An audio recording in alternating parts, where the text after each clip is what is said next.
Hello guys, രാവിലെ എണീറ്റപ്പോൾ തന്നെ ഒരു സമയമായി. എന്നാലും വീട്ടിൻ്റെ ഫ്രണ്ടിൽ വന്ന് ആരെങ്കിലും ഉണ്ടോ എന്ന് നോക്കാതെ ഒരു സമാധാനമില്ല.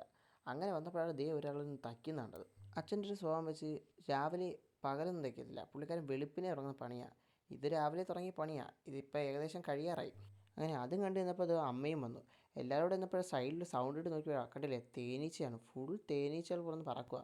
കുറച്ച് കഴിഞ്ഞപ്പോൾ നമുക്കൊരു കല്യാണത്തിന് പോകാമെന്നും പറഞ്ഞ് വിളിക്കാൻ വന്നതാണ് രണ്ടെണ്ണോടെ. ഞാൻ റെഡിയാകത്തോണ്ട് അവന്മാരെ പറഞ്ഞിട്ടു. പിന്നെ ഞാൻ റെഡിയായിട്ട് ഞാൻ നേരെ ഇറങ്ങി. അപ്പോൾ കാണാൻ ഒരുത്തമില്ല, ഞാനും സൽമാനും മാത്രമായി. കല്യാണത്തിന് ചെന്നാൽ ഞങ്ങളുടെ സ്ഥിരം പരിപാടി ഇത് തന്നെയാണ്. ആദ്യം ഒരു വെള്ളം കുടി. ഞാൻ അവനൊരു ബ്ലൂബെറി എടുത്ത് കൊടുത്തു, ഞാൻ നേരെ ഒരു മാംഗോ എടുത്തു.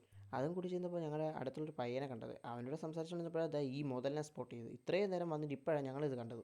വണ്ടി കണ്ടിട്ട് എന്താണ് നിന്റെ അഭിപ്രായം? നിനക്കൊരെണ്ണം എടുക്കണ്ടേ? ആ ഒരു കോൺഫിഡൻസിൽ ബാക്കി പരിപാടിയിലോട്ട് കയറുന്നു. കണ്ടില്ലേ, ഓരോ ഐറ്റംസ് ഉണ്ടായിരുന്നു. ആ ടൈമിലാണ് ചെറുക്കൻ്റെ എൻട്രി. ചെറുക്കനെ കണ്ട് ഞങ്ങൾ നേരെ ഫുഡ് അടിക്കാൻ കയറി. നല്ല തിരക്കുണ്ടായിരുന്നു. അത്യാവശ്യം നല്ലൊരു ഫുഡ് തന്നെയായിരുന്നു ഗൈസ്. അവിടെ നിന്ന് ഒരു ഐസ്ക്രീം കഴിച്ച് ഞങ്ങൾ വൈൻഡപ്പ് നേരെ തിരിച്ചു വന്നു. നേരെ ചേച്ചിയുടെ വീട്ടിൽ വന്ന് ചേട്ടൻ്റെ മോൻ്റെ വണ്ടി എടുത്ത് ഓട്ടിപ്പായിരുന്നു. പിന്നെ അതും കഴിഞ്ഞ് നേരെ ഗ്രൗണ്ടിൽ പോയി ഗൈസ്. അവിടെ ഫുട്ബോൾ കളിയായിരുന്നു. ഒരു വർഷം അടുത്തായി ഞാൻ ഗ്രൗണ്ടിൽ പോയിട്ട്. അതിൻ്റെ ഒരു ക്ഷീണം എനിക്ക് നല്ല രീതിയിലുണ്ടായിരുന്നു. നല്ല മഴയായതുകൊണ്ടാണെന്ന് തോന്നുന്നു ഒരാളെ അച്ഛൻ പുറപ്പിച്ച് കിടത്തിയിട്ട് അച്ഛൻ പോയത്. എവൻ്റെ ഈ കാഴ്ചയും കണ്ടിട്ടാണ് ഞാൻ വീട്ടിൽ വന്ന് കയറിയപ്പോൾ കണ്ടത്. അപ്പോൾ ഓക്കെ ഗൈസ്, നമുക്കപ്പോൾ അടുത്ത വീഡിയോ കാണാം. Okay, by.